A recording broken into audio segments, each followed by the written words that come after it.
Goeiemôre en weer eens baie welkom hier saam met ons by ons oggendoordenkings tyd. Ons gaan bietjie aanbeweeg weg van die altare af, alhoewel ons nog eintlik die hele tyd besig sal bly met ons elke oggend se altaar.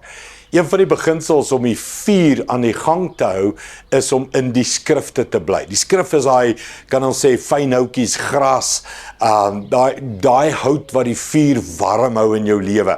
So ons gaan so 'n bietjie deur boeke van die Bybel hardloop, soos Nuwe Testamentiese boeke. Ons gaan Jakobus doen vir 'n rukkie. Jakobus 1 vers 1 sê, Jakobus, 'n diensknegt van God en die Here Jesus Christus, aan die 12 stamme in die diaspora, ek groet julle. Nou, interessant, wie was Jakobus? Baie ouens sê Jakobus was die fisiese, biologiese broer van Jesus.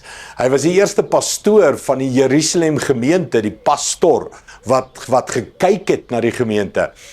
Maar hy sê nie, hallo julle, ek is die boetie broer van Jesus en ek is die groot Maruti pastoor van die groot kerk nie.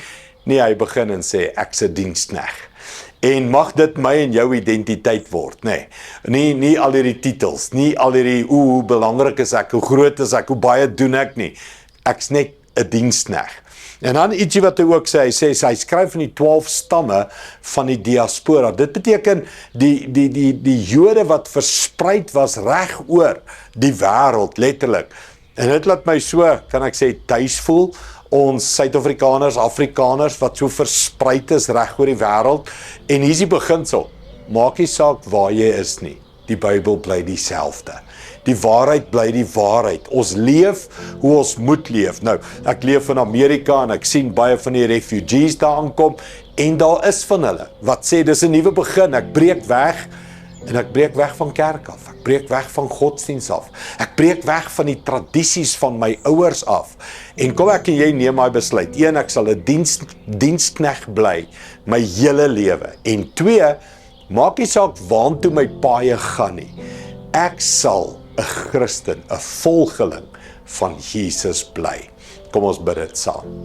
Hemelse Vader, baie dankie vir 'n boek soos Jakobus, wat geskryf is vir mense soos ons, almal van ons, dat ons in ons journey sal bly van volgeling van Jesus. Here, mag ons identiteit ontdek as diensknegt van Jesus. Diensknegt wat doen wat U vra ons moet doen. Dankie daarvoor, Here, in Jesus naam. Amen.